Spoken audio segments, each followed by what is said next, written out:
So you mentioned that you came in about the time that Kyle Shanahan did. So if that's the case, you may not remember this, but there was a lot of discussion when Jim Harbaugh was in San Francisco that the 49ers signed Patrick Willis to a big contract, and there was skepticism that the 49ers would be able to also pay Navarro Bowman.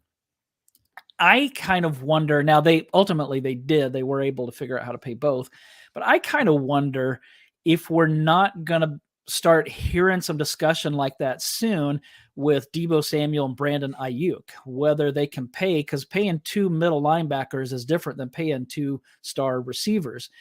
So if they can't figure out how to pay Deebo and Aiyuk, if you had to make the choice, and this is a horrible decision to have to make, but if you had to make the choice, are you keeping Deebo or are you keeping Aiyuk?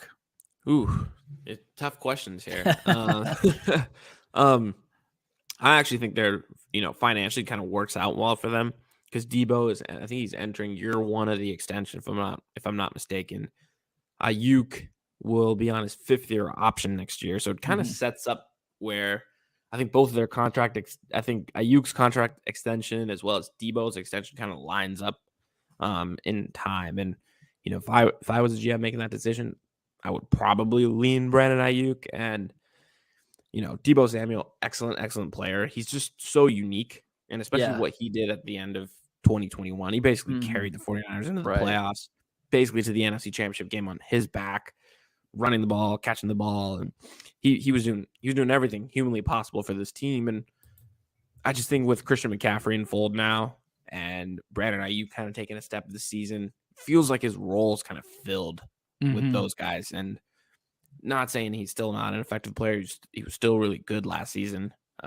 But if you were to pick one of the two, I would probably lean Brandon Aiyuk. I just think better route runner. He's able to run all the routes in the tree. I think what he brings to the offense is more sustainable. Right? Felt like Deebo was more home run hitting plays. Yeah. And it felt like lightning in a bottle in 2021. And he was still able to do a little bit of that in 2022, slowed down a little bit. And so I think what Brandon Aiyuk brings to the offense is just more sustainable, regardless of who your quarterback is, regardless of what the system is, or what you're trying to do, whether that's attack defenses downfield, middle of the field, etc. The one thing I think Aiyuk can't do that Deebo can is just line up in the backfield and be a running back. Yeah. And I think ultimately with your receivers, you would want them to be just excellent outside. And I think that's what Aiyuk is. And so if I were to pick one, I would probably go Aiyuk. He's also been the healthier player. Yeah, true.